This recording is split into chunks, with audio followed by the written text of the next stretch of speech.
Hello, students. Good morning, and my dear friends, Namaskar.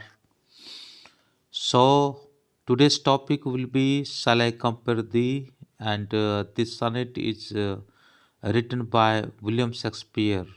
So, already we have discussed the text and about the author, and today we will discuss about the age and also sonnet. If anybody wants the translation of introduction, if you comment, so I can prepare you. Otherwise, introduction is very simple. I think if you cover this age and author, that is also enough to understand the introduction. सो यदि कोई नए सिरे से इस video को देख रहा है पहली बार, तो कृपया करके मैं आप लोगों से रिक्वेस्ट करता हूं कि आप उस चैनल को सब्सक्राइब करें, शेयर करें और इस चैनल को आगे बढ़ाने में मदद करें। Thank you. So let's begin.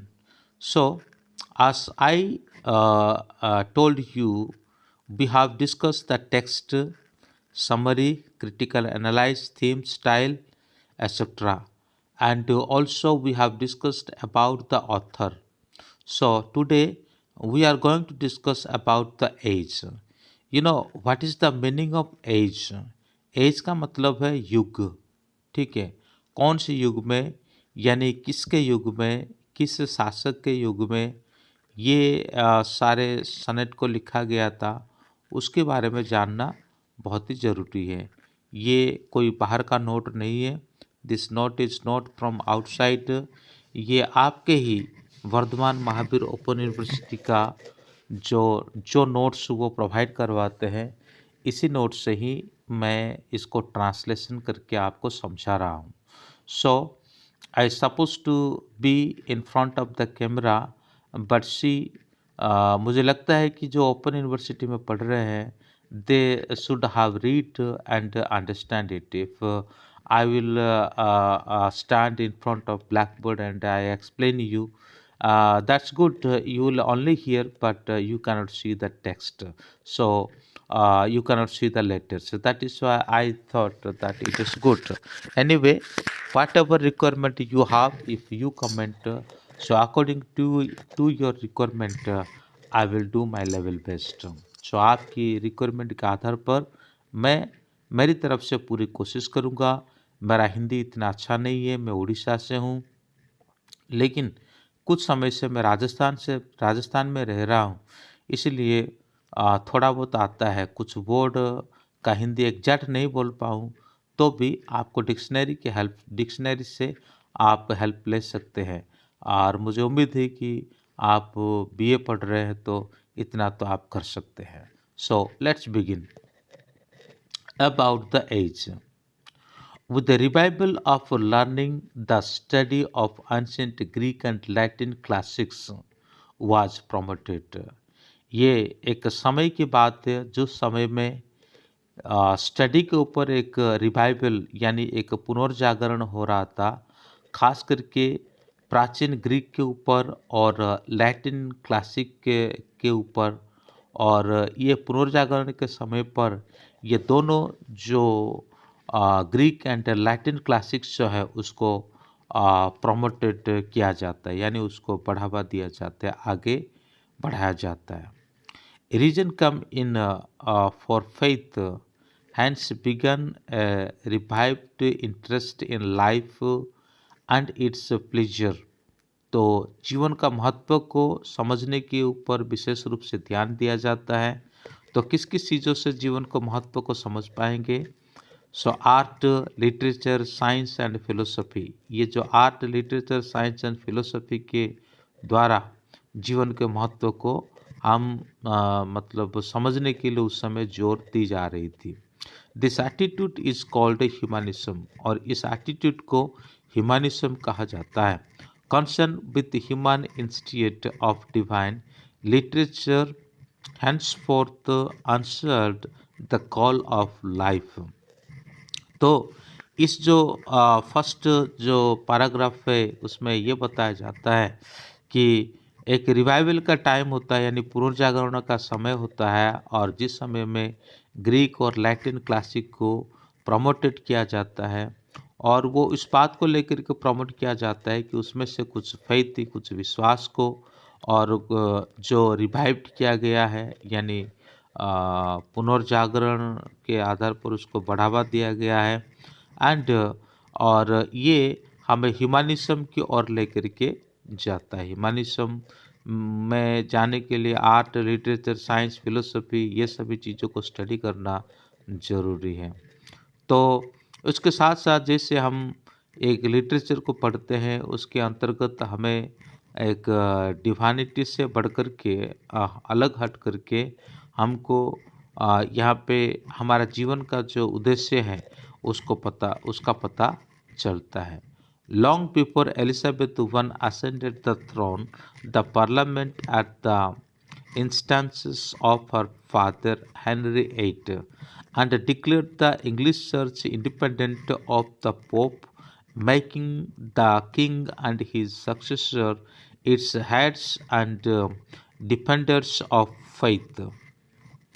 तो यहाँ पे ऐसा कहा जाता है कि एलिजाबेथ जो है, और वो सिंहासन में और विराजती है, आती है, और जो पार्लियामेंट में, और उसके पिताजी जो थे हेनरी एट है, उनकी जगह पर, और वो आती है।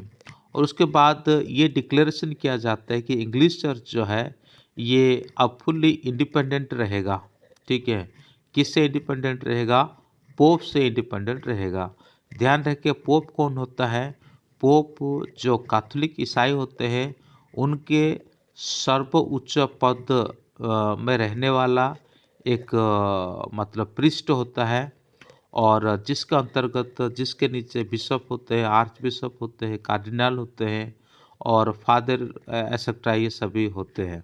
तो सबसे ऊंचा पद, जैसे आप कह सकते हैं कि जो तिब्बतियन लोग जो होते हैं उनका सबसे ऊंचा पद में रहने वाला व्यक्ति दलाई लामा। हालांकि हिंदू धर्म में कोई एक पर्टिकुलर व्यक्ति सबसे ऊंचा पद में नहीं होता, या तो फिर मुसलमानों में भी ऐसा कुछ देखने को नहीं मिलता। एरिया के आधार पर वो बड़े बड़े पद में रहते हैं ज़रूर, या किसी मंदिर, किसी विशेष मस्जिद के। पर क्रिश्चियनिटी में, खास करके कैथोलिक में, सबसे बड़े जो पुरोहित जिसे कह सकते हैं, जिसको प्रिस्ट कह सकते हैं, वो है पोप होते हैं। तो एलिजाबेथ जैसे अपने सिंहासन में आती है, तब वो क्या करती है कि इंग्लिश चर्च को पोप से बिल्कुल इंडिपेंडेंट करवा देती है। वो मतलब पोप का अंडर में रखना नहीं चाहती है, और वो अपने विश्वास, उनका जो मतलब रिलीजियस फेथ, उसको वो अपनी तरीके से लेने के लिए चाहते हैं। Elizabeth inherited this tradition by the defeat of a Spanish armada that had long posed a treaty of security of England. Another external obstacle, its progress was removed। तो ये इस प्रकार का जो पदक्षेप को वो कब लेते हैं? जब स्पेनिश आर्मदा के साथ उनका मतलब उनके ऊपर उनका एक डिफीट होता है। ठीक है ना, ऐसे समय पर होता है। और दूसरी बात ये है कि उनके ये जो उनके लिए एक ऑब्स्टेकल के कारण था। ऑब्स्टेकल यानी एक बाधा के कारण था। किस चीज़ के लिए? जो वो चाहते थे, वो सभी के ऊपर जो प्रोग्रेस होना चाहते थे, वो प्रोग्रेस में आगे बढ़ने के लिए ये एक बाधा के कारण भी था। लेकिन उसके बावजूद भी it was glorious epoch of English history. English history में ये एक ग्लोरियस मतलब समय था, महिमा मंडित तो होने वाला एक समय था। All the time the message of ancient Greek and Latin classic was flowing freely into the century, which coupled with the blessing of peace and prosperity and the enlightened era of literary activity, flourished particularly in the field of drama, poetry and criticism। तो drama, poetry और criticism, ये जो field में Greek study और Latin study, ये एक आशीर्वाद लेकर के आ जाता है, ठीक है ना। एंशिएंट ग्रीक स्टडी और लैटिन स्टडी ये एक आशीर्वाद लेकर के आता है। दरअसल ऐसा होता है कि इन समय में ये लोग जो भी कुछ लिखते थे, यानी इंग्लिश राइटर जो भी कुछ लिखते थे, वो ग्रीक और लैटिन के परंपरा के आधार पर उनका जो लीजेंडरीज वगैरह होते थे, उससे प्रेरित होकर के, उससे प्रभावित होकर के वो लिखा करते थे। तो पोइट्री क्रिटिसिज्म ड्रामा, इन सभी के लिए ये कि आशीर्वाद के कारण, एक ब्लेसिंग के कारण करके माना जाता है। Also James I succeeded Elizabeth and failed to follow in her footsteps, and even in some areas reversed them. The glory of England achieved during her reign lasted through his also. तो Elizabeth के द्वारा जो glorious period और England को मिला है, और उसी मतलब फुटस्टेप के ऊपर जो उसके बाद जो दूसरा सक्सेसर आए, जिनका नाम है जेम्स वन, वो पूर्ण रूप से फॉलो करने में असमर्थ हो जाते हैं। लेकिन फिर भी जो ग्लोरियस उनके समय पे आया हुआ होता है, उनके समय पे मतलब एलिजाबेथ के समय पर आया हुआ होता है। उदाहरण के रूप से आप भारत के वर्ष के बाद देख सकते हैं, जैसे कि और मुगल साम्राज्य भारत में आया, बीच बीच में कुछ कुछ मतलब जिनके इतने मतलब अच्छा योग्यता नहीं था, ऐसे राजा भी उनके ग्रुप में से आए, फिर भी वो बचा रहा, क्योंकि वो पहले ही स्ट्रांगली पुनर्स्थापित किया गया था। ठीक इसी प्रकार एलिजाबेथ के समय पर हालांकि थोड़ा बहुत ढीला ढाला काम चला जेम्स वन के समय पर, लेकिन पहले स्थिति मजबूत रखा गया था, फील्ड को मजबूत किया गया था, साम्राज्य को मजबूत किया गया था, इसलिए उनके समय में भी वो ग्लोरियस समय रहा। In literature, it is common to enter the period of our influence to the end of James region. तो शुरुआत तो उसने कर दिया, किसने कर दिया? एलिजाबेथ कर दिया, लेकिन उसका एंड जो है जेम्स वहाँ पे, जेम्स वन वहाँ पे करता है। Also several kings of verse from were attempted in this age: the epic romance, the pastoral, the vestal, the elegy, the sonnet, the lyric, the satire. It is mainly an age of the last three. तो यहाँ पे लगभग last 3 as में, तीन करीब करीब युग में, ये जो एपिक हो गया, रोमांस हो गया, पास्टोरल हो गया, और वर्सटेल हो गया, एलजी हो गया, है ना, और ये सभी मतलब चलता रहा और इसका बढ़ोतरी होता रहा। इस बीच में कई सारे अलग अलग राजा भी और शासन करने लगे। Following close upon the heels of the Renaissance, renaissance जिसे पुनर्जागरण का समय कहा जाता है, it availed itself all that the Greek and Latin classic had to offer, but form of whatever it shows right is largely its own. तो जैसे कि मैं पहले कहा था, ये पुनर्जागरण का समय था, और पुनर्जागरण का समय में और अधिकतर ग्रीक और लैटिन क्लासिक का जो इन्फ्लुएंस बहुतायत रूप से हुआ था। It was rather attempted and attracted by its matter. It is important to bear in mind because of the 17th and the 18th century, the writers were more attracted by its form than by its matter.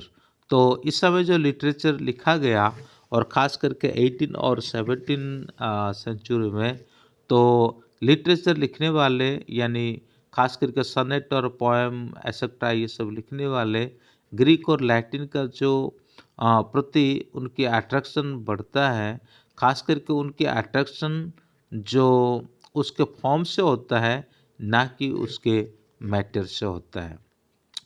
Ranking next only to drama, poetry, drama poetry proved no less popular, यानी drama और poetry इसका popularity कम नहीं था.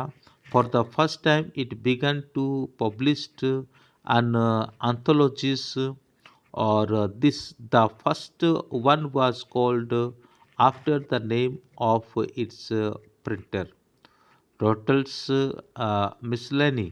This was originally called Songs and Sonnet, written by Shorey and others. जो जिस poem का हम देख रहे हैं, यानी जिस पोएम का हम देख रहे हैं, ये सनेट है. और लेकिन उसको कुछ समय पहले उसको सॉन्ग के रूप में भी जाना जाता था, जो कि शोरी एंड अदर्स कुछ दूसरे व्यक्तियों के द्वारा लिखा गया था. This collection of poetry represent the first available instance of blank verse in English. ये सबसे पहला एक इंग्लिश का जो ब्लैंक वर्स के रूप में ये प्रेजेंट होता है. ब्लैंक वर्स क्या है, आगे के समय पर हम उसको देखेंगे. 20 years later, England's Hellion published in a 16 had a poem of Sidney Spencer, Drayton, Lodge, Greece, Peake and Shakespeare. तो 16th सेंचुरी में क्या होता है, मतलब इन 16 खास करके सिडनी का, स्पेंसर का, ड्राइटन का और लॉर्जी का, ग्रीस का, पीक का एंड शेक्सपियर का, इन सभी का जो सनेट कहिए, पोएम कहिए, ये बहुतायत रूप से पब्लिश होने लगा. तो दोस्तों, आज का वीडियो यहीं पे मैं रखता हूँ, और आगे मैं अबाउट द सनेट, ये सनेट के बारे में मैं आप लोग को फिर से बताऊंगा. Thank you. may God bless you.